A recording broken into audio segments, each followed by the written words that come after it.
비트코인이나 암호화폐 시장은 돌발악재만 없다면 괜찮을 겁니다. 이제 승인을 받은 알트코인들은 지금 시장에서 적어도 한 20% 정도의 상승을 할 거다. 지금 호재가 하나 있고, 또 하나는 전문가들은 한 15만 달러에서 한 20만 달러 보는데, 저도 연말에는 한 2억 원 이상 간다는데 동의를 합니다. 특별한 경제강의 머니특강.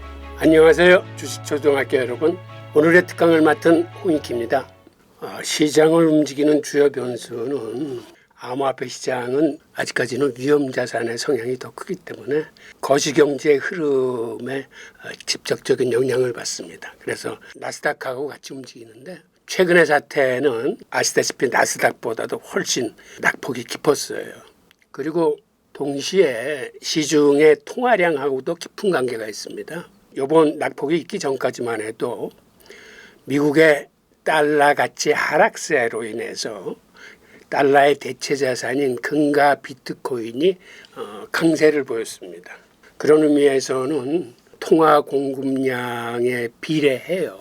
그런 시각으로 봤을 적에는 사실 비트코인을 안전자산이라고 보는 거예요. 인플레이션에 대한 해치 자산으로 보는데, 그런데 저번 금요일 날과 같은 이런 돌발악재가 있을 적에는 위험자산으로 인식해서 동시에 모든 자산군이 하락할 적에 폭락을 한 그런 경우입니다. 그렇죠. 99%까지 떨어졌으니까 그런 기회가 없는 거죠. 두 가지의 교훈인데, 하나는 알트코인은 함부로 선물이나 파생상품에 투자하면 안 된다. 언제 어느 때 이게 정치적인 변수일 수도 있고, 암호화폐 거래소의 시스템 붕괴일 수도 있고, 하여튼 여러 이유로 거덜난 사람이 엄청 많은 거 아니에요. 192억 달러가 허공으로 사라졌으니까. 그래서 투자자 관점에서는 이제 그렇게 볼 수 있고, 비트코인이나 암호화폐 시장은 다른 돌발악재만 없다면 괜찮을 겁니다. 제가 이렇게 보는 이유는 10월 중순서부터 많은 알트코인 ETF들이 승인이 날 거예요. XRP나 솔라나를 비롯해서 한 10여 개 정도가 10월, 11월, 12월 석 달에 걸쳐서 계속 승인이 날 겁니다. 그러면은 일단 기관 자금이나 기업 자금이 들어와요. ETF 승인 전까지는 기관이나 기업 자금이 잘 못 움직이는 게, 현물에 직접 투자를 하면은 이게 세금 문제, 회계 문제, 수탁 문제가 걸려요. ETF가 나오는 순간 이 문제들을 일거에 해결하기 때문에 그때서부터 기관이나 기업은 손쉽게 투자가 가능해집니다. 그런 의미에서 XRP, 솔라나를 비롯해서 이제 승인을 받은 알트코인들은 지금 시장에서 적어도 한 10% 정도는 상승하지 않겠는가 보고, 그 생태계에 들어가 있는 다른 토큰이나 코인들은 오히려 그보다 더 큰 한 20% 정도의 상승을 할 거다라는 그러한 지금 호재가 하나 있고, 또 하나는 11월 달 경서부터는 시중에 유동성이 많이 풀릴 겁니다. 우선 통화정책 측면에서 연준이 금리를 한 2회 연속 내릴 가능성이 있고, 지금은 아직까지는 연준은 긴축 중이에요. 그리고 이 긴축도 양적 완화로 바뀔 겁니다. 그러니까 시중에 돈을 푸는 걸로. 그 다음에 재정정책 쪽에서도 유동성이 많이 풀릴 거예요. 지금 미국 1년 예산 중에서 한 2조 달러 정도가 적자 예산이거든요. 그런데 아직까지는 미국 정부 부채 한도 협상이 행정부와 의회 사이에서 안 됐기 때문에 아마 11월쯤 돼서 협상이 완료되면은 신규 국채를 한 2조 한 2천억 달러 정도 찍어내야 돼요. 이 달러 표시 자산이 시중에 나오면 이것도 유동성에 가세를 할 거고, 그다음에 만기가 돌아오는 국채가 지금 사상 최대입니다. 한 9조 달러 정도가 롤오버를 해야 되는 건데, 그게 다 롤오버 되는 게 아니라 그중에 일부는 시중의 유동성으로 또 흘러나올 거기 때문에, 이런 유동성 장세가 받쳐주면 보통 한 2달 정도 뒤에 비트코인 가격이 그 유동성 장세를 거의 비슷하게 쫓아가요. 비트코인 가격이 힘을 받기 시작하면은 알트코인 가격도 같이 뒤쫓아갈 겁니다. 그런 의미에서 연말에는 장이 괜찮을 거예요. 예, 전문가들은 한 15만 달러에서 한 20만 달러 보는데, 그런데 요번에 급락으로 인해서 그게 좀 하향 조정될 가능성은 있거든요. 그거를 쉽게 알 수 있는 게 지금 옵션 시장에서 연말 옵션이 가장 많이 팔린 게, 즉 옵션 투자를 하면서 그들이 예상하는 가격이 지금 14만 달러에 몰려 있어요. 그러니까 원래 15만 달러에서 20만 달러까지 받는데 지난주 주말 폭락으로 인해서 많이 하향 조정됐는데, 상황이 좋으면 그것도 지금은 14만 달러에 가장 그 금액이 많이 몰려있긴 하지만 이것도 슬금슬금 올라갈 수 있어요. 저도 연말에는 한 2억 원 이상 간다는데 동의를 합니다. 원래 비트코인 반감기 사이클 이론에 의하면 첫 해하고 둘째는 오르고 3년째는 항상 떨어졌어요. 그래서 그 사이클 이론을 믿는 사람들은 내년에는 가격이 떨어질 거다. 내년이 3년차예요.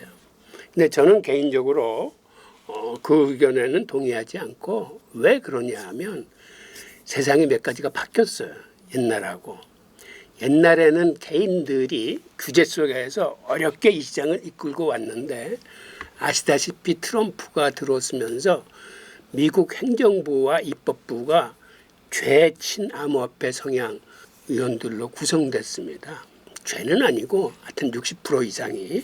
그래서 규제에서부터 이제는 지원 정책 위주로, 입법도 지원하는 방향으로 이렇게 가고 있고, 그렇게 된 가장 중요한 이유는 미국에서 암호화폐 투자 인구가 굉장히 늘어났어요. 그 사람들이 유권자가 돼서 선거에 직접적인 영향을 미치기 때문에 대선이건 총선이건 이제 미국 같은 경우는 친암호화폐 정책이 아니면은 오히려 표를 잃는 이런 수준이 됐는데, 2024년 4월 달에 미국 국민의 22%가 암호화폐 투자를 하고 있어요. 즉 그 얘기는 거의 유권자의 3분의 1에 해당하는 수치인데, 지난해 초에 비트코인 ETF가 나오면서 주식시장에 있는 사람들의 간접 투자까지 합치면 지금은 한 40% 정도 돼요. 그러니까 이렇게 생태계가 두꺼워지다 보니까 과거와는 완전히 틀리게 세상이 이제는 바뀌었다라는 거 하나 하고, 또 하나는 ETF가 나오고 난 다음부터는 개인 주도 장세에서 기관 주도 장세로 바뀌었습니다. 그래서 이제는 기관에 큰 돈들이 들어오기 시작했어요. 그리고 지난해 말에 미국 기업의 회계 규정이 바뀌었습니다. 회계 규정이 어떻게 바뀌었냐면, 과거에는 기업이 비트코인 같은 걸 사면 이거를 위험자산, 무형자산이라고 봤기 때문에 손실을 보면 손실은 즉각 장부에 반영을 해야 돼요. 그런데 그 떨어진 비트코인이 가격이 오른다고 해서 이익은 반영해 주지 않았어요. 언제 또 떨어질지 모르는 거기 때문에. 그런데 이게 현실적으로 불합리하다 해서 지난해 말에 이걸 바꿨습니다. 그러니까 지금은 공정가치를 인정을 해줘요. 즉 조사 시점에, 평가 시점에 시세를 인정해 줘. 그래서 지난해 4, 4분기에 테슬라가 가장 먼저 득을 보고 영업이익 중에서 6억 달러가 갖고 있는 비트코인 가격이 오른 가격을 반영한 거거든요. 그 이후에 기관들이 이런 비트코인이나 이더리움을 재무 전략의 일환으로 많이 사기 시작합니다. 그렇게 된 가장 중요한 이유는 스트래tegic 기업 같은 경우는 그런 식으로 재무 자산의 포트폴리오에 비트코인을 담았더니 주가가 치솟기 시작하는 거예요. 그래서 그걸 본 많은 기업들이 쫓아서 재무 전략으로 비트코인을 담기 시작하는데, 이게 어느 정도 빨리 활성화가 됐냐면 지난 3분기 내내 기업의 매입량이 기관의 매입량을 훨씬 추월했어요. 그 이유는 기관 같은 경우는 거시경제 흐름이 안 좋으면 투자를 안 합니다. 일단 관망세로 돌았어요. 그런데 기업은 목표치를 정해 놓으면 거시경제 흐름이 좋든 나쁘든 꾸준히 사는 거예요. 그러다 보니까는 지난해 4분기서부터 올해 2분기까지 3분기 연속 기업의 매입량이 훨씬 많았습니다. 지금 화면에 보이는 그래프가 지난 3분기 동안 기업의 매입량이 기관의 매입량보다 훨씬 많은 수치를 보여주고 있는데 이런 추세는 앞으로도 계속될 가능성이 커요. 우선 시장의 변수 이전에 암호화폐가 각각 갖고 있는 특성과 그 유틸리티, 본질에 따라서 사실은 가격이 움직이는 거죠. 그러니까는 신뢰할 수 있고 시장에서 검증되고 앞으로 발전 가능성이 큰 암호화폐들이 올라가는 겁니다. 수많은 암호화폐가 있지만 시장에서 그래도 가장 검증된 거는 비트코인, 이더리움, 리플 이런 순서거든요. 보통은 이러한 10대 코인 안에 드는 것들이 비교적 변동성이 적고 강한 꾸준한 상승세를 보여요. 그래서 투자하시는 분 입장에서는 기타 알트코인보다는 시장에서 검증된 암호화폐 위주로 투자를 하시는 게 안전하고 잃지 않는 투자가 됩니다. 미국도 사실은 CBDC를 그간 준비를 해왔습니다. 근데 트럼프가 들어와가지고 이걸 확 뒤집은 건데 결국 앞으로 통화 시장은 네 종류의 통화가 서로 치열하게 경쟁을 할 거예요. 네 종류의 어떤 것들을 의미하냐면 달러를 위시한 법정 통화가 하나가 있고 지금 중국과 브릭스가 추진하고 있는 CBDC가 있어요. 그 다음에 미국이 들고 나오는 스테이블 코인이 있고 그 다음에 비트코인이나 리플 같은 암호화폐가 있어요. 이 네 종류가 치열하게 경쟁을 하면서 또 어떤 때는 서로 이렇게 융합을 하면서 이제 발전을 할 텐데 그 중에서 지금 눈에 띄는 두 개는 CBDC와 스테이블 코인의 경쟁이에요. 이건 지정학적인 경쟁 관계도 들어가 있어요. 트럼프가 스테이블 코인을 들고 나오면서 어떤 얘기를 했냐면 미국민의 개인의 프라이버시를 보호하기 위한 거다라는 얘기를 가장 먼저 합니다. CBDC는 근본적으로 추적 가능한 화폐예요. 그래서 정부가 마음만 먹으면 이거를 추적할 수 있어요.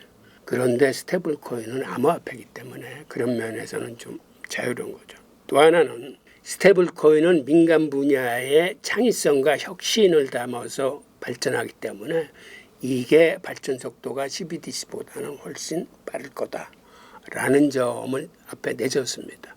그러면서 사실은 미국 정부의 속셈은 근본적으로 스테이블 코인의 담보가 미국 국채이기 때문에 미국 국채 시장의 수요를 관리하는 측면이 커요. 미국 국채 시장이 굉장히 어렵습니다. 왜 그러냐면 과거에는 세계 각국의 중앙은행들이 큰 손이었는데 이 친구들이 미국 국채를 안 사고 지금은 금을 사서 담아 외환보유고에. 그러다 보니까 미국이 굉장히 어려워요. 그런데 스테이블 코인이 앞으로 엄청나게 커질 거면서 3년 내로 지금 3천억이 아마 3조 달러 정도로 10배 이상 커질 거예요. 그러니까 이쪽에서 국채 수요를 좀 담당해주고 또 하나는 스테이블 코인과 달러 연동 RWA 상품으로 인해서 달러 패권이 연장되는 의미가 있어요. 그러니까 달러가 계속 약해지는데 오히려 스테이블 코인하고 RWA 상품으로 인해서 이쪽에 미국 국채를 담보로 쓰면서 달러 패권이 연장되고 강화되는 측면이 있고 또 하나의 결정적인 이유는 사실 중국의 CBDC가 기술이 아주 탁월해. 어떤 면에서 탁월하냐면 스위프트하고는 게임이 안 돼. 스위프트는 뭐 한 하루나 이틀에 걸리는데 송금하려면 이쪽은 7초면은 송금이 돼. CBDC가. 게다가 중국의 양자 암호 통신망 기술이 미국보다 월등합니다. 양자 과학 자체는 미국이 훨씬 수준이 높은데 양자 통신 암호 기술은 중국이 훨씬 더 발달을 해서 양자 암호 통신 케이블을 지금 중국 전역에 깔고 있어요. 그래서 해킹이나 이 보안이 철저한 시스템이에요. 이런 기술적인 면으로 보더라도 이제 후발주자로 쫓아가는 미국이 그걸 능가하는 CBDC를 만들기 힘든 거예요. 그리고 미국이 그간 준비해왔던 CBDC는 어떤 또 특징이 있냐면 재밌는 게 CBDC는 기본적으로 도매형과 소매형이 있습니다. 무슨 얘기냐면 도매형은 중앙은행이 CBDC를 발행해서 상업은행까지 보내면 상업은행은 이걸 받고 그다음에 알아서 기업과 개인들한테 통화 시스템을 자기들이 설정하는 거예요. 반면에 소매형은 중앙은행이 찍어낸 CBDC를 상업은행뿐만 아니라 기업과 개인한테도 쫙 뿌리는 거예요. 이거는 통화 정책의 효율성이 굉장히 높아. 자기들이 원하는 곳에 돈을 쓸 수 있고 그 효율을 다 검증해낼 수 있는 시스템이에요.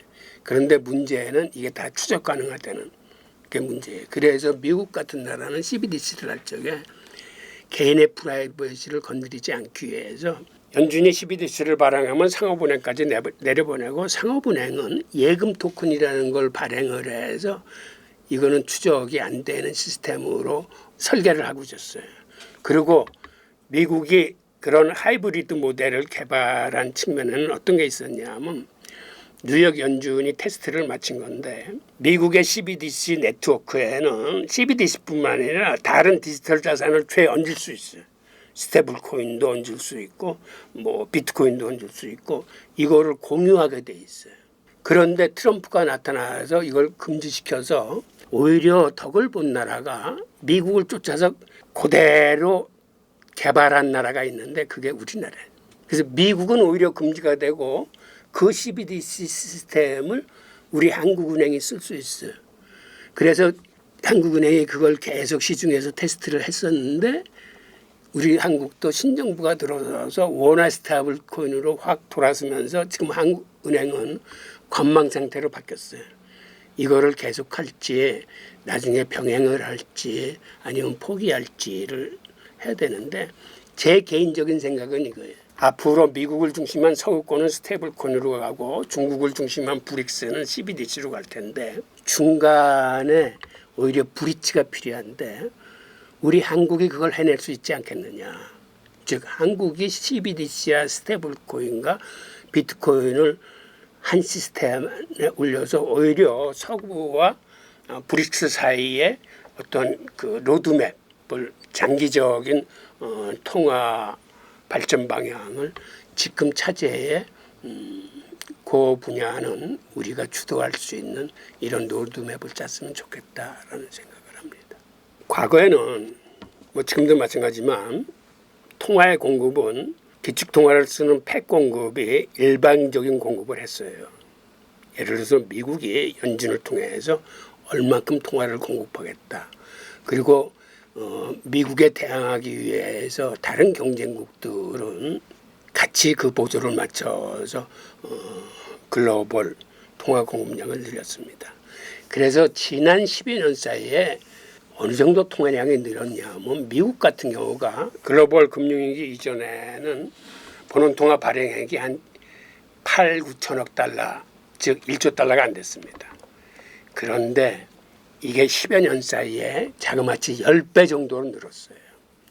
그래서 팬데믹 사태 이후에 연준의 본원통화 발행액이 9조 달러까지 갔다가 지금은 긴축을 하면서 한 6조 7천억까지 줄이긴 했습니다만은 이런 식으로 통화 공급량이 많아지면 달리 얘기해서 달러 가치의 훼손이 우리는 달러를 안전자산이라고 여기고 있지만 달러 가치가 1971년 닉슨 쇼크 전에는 금 1온스를 사는데 35달러면 샀습니다.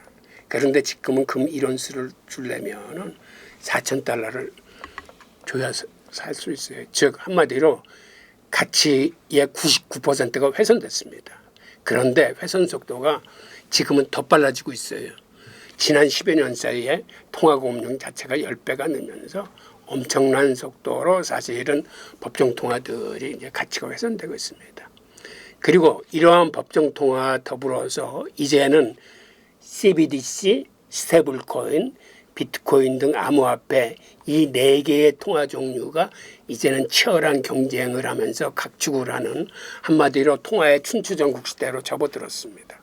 앞으로의 양상은 CBDC와 스테이블 코인 중에서 어느 통화가 더 우위를 점할 건지는 아마 민간의 창의성과 혁신이 들어간 쪽이 정부가 주도하는 것보다는 더 우월한 기술력을 갖지 않겠느냐라는 게 제 개인적인 견해고, 궁극적으로 4개의 통화 중에서 소비자들이 어느 통화를 선택할 것이냐는 그거는 여러분들의 판단에 맡기겠는데, 시장은 이렇게 변해갈 겁니다. 과거에는 통화를 공급하는 패권국들이 통화를 일방적으로 공급하면서 한마디로 공급자 중심의 통화 시장이었어요. 그런데 앞으로는 이렇게 종류가 많아지면서 어느 한 나라가 통화 시장을 이끌어가지 못하고 이제는 소비자들의 선택하는 화폐가 세계 화폐로서 자리를 잡을 가능성이 커졌습니다. 즉 이거를 무역하고 비교를 하면 과거의 무역은 전문가의 영역이었습니다. 즉 신용장도 개설되고 무역금융도 이렇게 되고 수출국과 수입국의 시장 현황도 잘 알아야 되기 때문에 이건 전문가들이만 할 수 있다고 생각했는데, 현재 무역은 어떻게 하십니까? 여러분들은 클릭 한 번으로 해외 직구를 하면서 이제는 누구나가 무역을 하는 시대에 우리는 살고 있습니다. 통화시장도 마찬가지입니다. 아직까지는 외환거래나 통화거래는 리스크가 많아서 전문가의 영역이에요.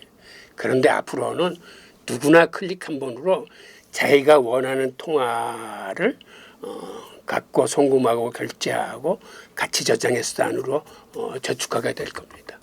결국 과거의 공급자 중심의 통화 시장이 이제는 소비자 중심의 시장으로 바뀌면서 소비자의 선택이 어떤 화폐로 향하게 될지 여러분들이 공부하셔서 잘 선택하시기 바랍니다. 그건 결국은 이런 거죠.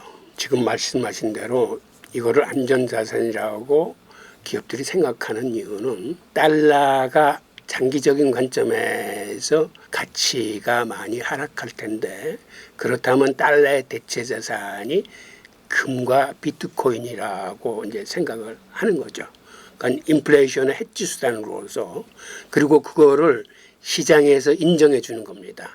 그러니까 비트코인을 기업들이 사들이기 시작하면 그 회사 주가가 계속 올라가. 그거는 시장 자체가 그거를 긍정적으로 보는 거예요.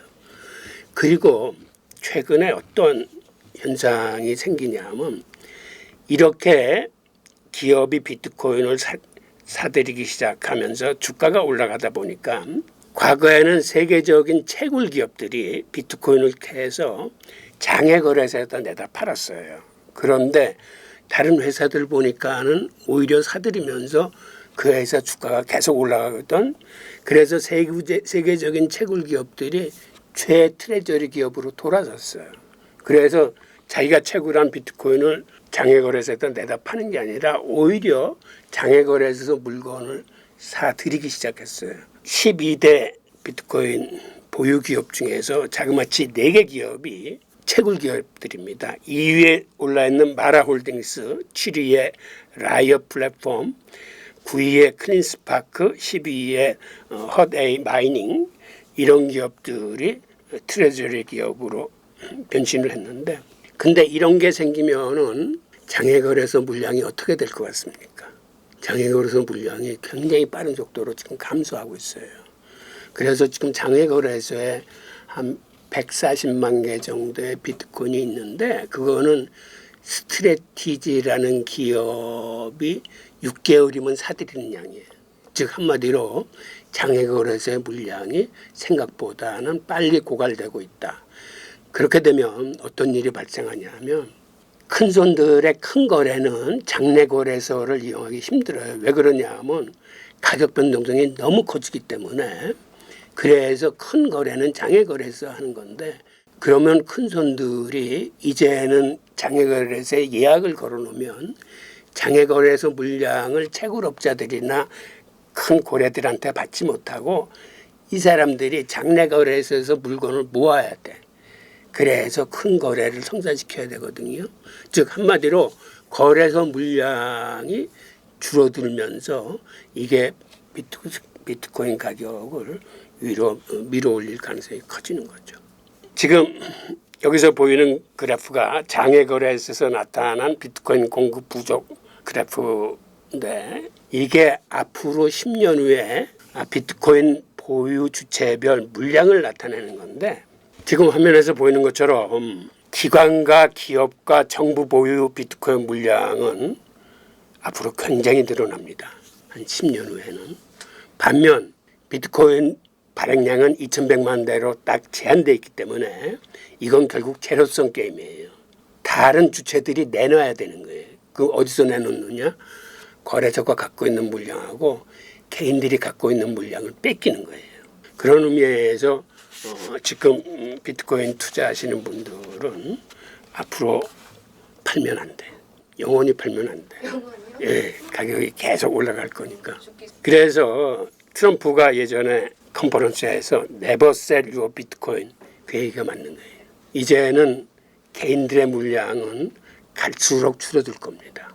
그래서 저는 어떤 투자를 권하냐면 적립식 장기 투자, 비트코인이나 이더리움이나 리플 같은 거는 암호화폐 시장의 비중대로 도미넌스대로 예를 들어서 지금 비트코인 도미넌스가 한 57% 되고 이더리움이 한 13% 되고 리플이 한 5% 정도인데 이 3대 코인 정도는 적립식 투자로 하고 그러면 그 비중이 한 75% 정도 돼. 그래서 변동성이 적은 쪽 위주로 가져가고 나머지 25%의 비중을 뭐 ETF 승인 가능성이 있다거나 디파이나 RWA 쪽의 대장 코인들 한 5개를 가지고 구성을 해서 리밸런싱 투자라고 주기적으로 키높이를 맞춰주는 투자를 기타 알트코인은 갖고 하고 주력은 적립식 장기 투자로 비중대로 가져가는 게 이게 한마디로 인덱스 추종, 지수 추종 투자예요. 워렌 버핏이 내기로 가장 탁월하다는 거를 증명해낸 투자법이 바로 지수 추종 투자인데 그게 주식시장에서는 S&P 500 같은 겁니다. 그런 식으로 투자를 하실 것을 권합니다. 그리고 또 하나의 요인은 미국 연준이 지금 긴축 중임에도 불구하고 미국의 통화량은 계속 늘어나고 있어요. 지금 미국의 M2 공급량이 즉 광의 통화량 공급량이 사상 최대로 늘어가는 것을 보실 수가 있는데 연준이 긴축 중임에도 어떻게 이렇게 통화량이 늘어가는가라는 의문이 드실 수 있는데 연준은 대외적으로는 긴축을 실시하고 있지만 실질적으로는 공개시장 조작을 통해서 시중의 유동성을 많이 이렇게 살포를 하고 있습니다. 이런 유동성 살포로 인해서 미국 국채시장의 수요를 지원하는 거예요. 미국 국채시장이 특히 장기국채 같은 거는 수요가 없어서 지금 굉장히 힘들거든요. 그리고 여기는 연준의 통화정책뿐만 아니라 재무부의 재정정책도 같이 협조를 맞춰서 시중의 유동성을 계속 공급함으로써 주식시장이건 암호화폐 시장이건 계속해서 이제 최고가를 경신할 수 있는 그런 환경을 만들고 있습니다. 기본적으로 비트코인을 제외하고 다른 알트코인들은 변동성이 커요. 우리가 비트코인을 집중적으로 투자의 중심에 갖다 놓는 이유는 이번 사태에서도 봤지만 비트코인은 생태계가 크고 단단하기 때문에 크게 밀리지가 않습니다. 그런데 거기에 비하면 알트코인은 아직까지는 생태계가 약해. 그리고 생태계가 커지려면 이게 ETF로서 기관 자금이나 기업 자금이 들어와야 되는데 지금 기관 자금이나 기업 자금이 들어오는 거는 비트코인하고 이더리움뿐이 없어요. 그리고 이제 XRP나 솔라나는 10월 말 이후서부터 이제 기관 자금이 들어올 텐데 그런 의미에서 아무래도 비트코인이나 이더리움에 비해서는 변동성이 클 수뿐이 없는 거죠. 아직까지는. 제가 아까 서두에서 말씀드렸지만 지수 추정 투자, 즉 인덱스 추정, 도미넌스 비중대로 하는 투자가 이제 가장 안전한 거고 그 다음에 알트코인 중에서는 가장 유망하다고 생각하는 한 5개로 범위를 좁혀가지고 그건 리밸런싱 투자 방법으로 하면서 그 다음에는 이제 관심 있는 코인들의 공부를 계속해 나가야 되는데 앞으로 그 코인들은 시장에서 수익성이 검증받은 코인, 실제로 돈을 버는 코인, 그 다음에 기술 개발이 확연해서 앞으로 크게 성장할 가능성이 있는 코인. 그러니까 옛날처럼 알트코인 불장이 왔다 그래서 모든 코인이 막 치솟 쏟는 이제 그런 거는 안 올 겁니다. 그러니까 시장에서 이건 디파이 혹은 RWA 이건 뭐 AI 에이전트에서 미래의 가능성이 있는 것들, 그 다음에 실제로 수익을 검증받은 코인들 등등 주식시장에서 이제 내재 가치를 따지듯이 이제 코인 시장에서도 그런 식으로 이제 분류가 되면서 이제 그런 코인들에 대해서는 정말 공부를 열심히 해야 되는 거죠. 그래서 이제 제가 말씀드리는 게 도미넌스 비중대로 하는 거예요.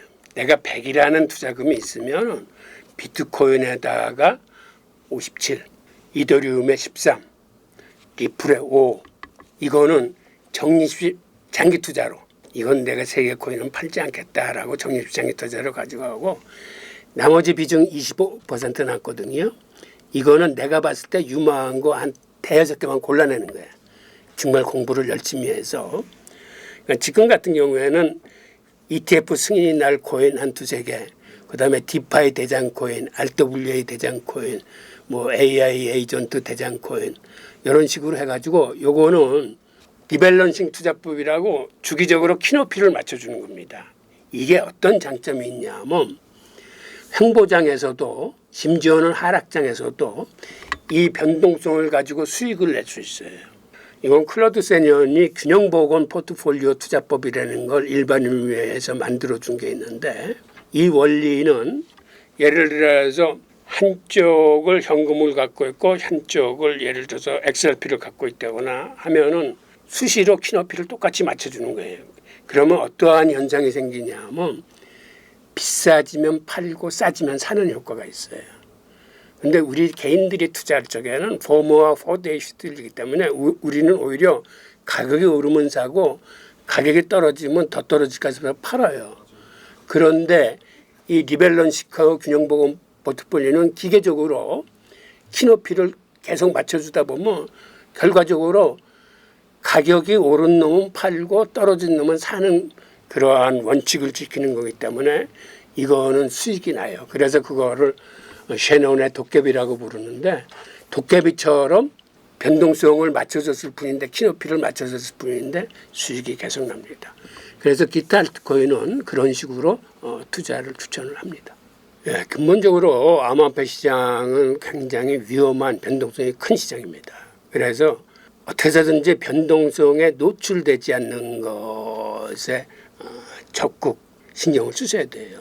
한마디로 잃지 않는 투자가 되기 위해서는 가장 안전한 투자, 정석 투자의 투자법을 생각하시면서 선물 시장이나 파생 상품 시장은 눈도 돌리지 마십시오. 이번 사태에서 봤겠지만 어이없이 파산하는 사례도 많고 그리고 그쪽은 변동성이 워낙 크기 때문에 우리나라 사람들은 리스크 테이킹에 관해서 알트코인 투자 비중이 굉장히 높아요. 사실은 비트코인은 한 20-30%이 안 되고 70-80%를 알트코인 투자를 하시는데 그러다 보니까 변동성이 큰 시장에서 많이들 타격을 받고 이 시장을 떠나시는데 하여튼 이러한 거를 명심하셔서 잃지 않는 투자, 안전한 투자 방향으로 투자를 하시기 바랍니다.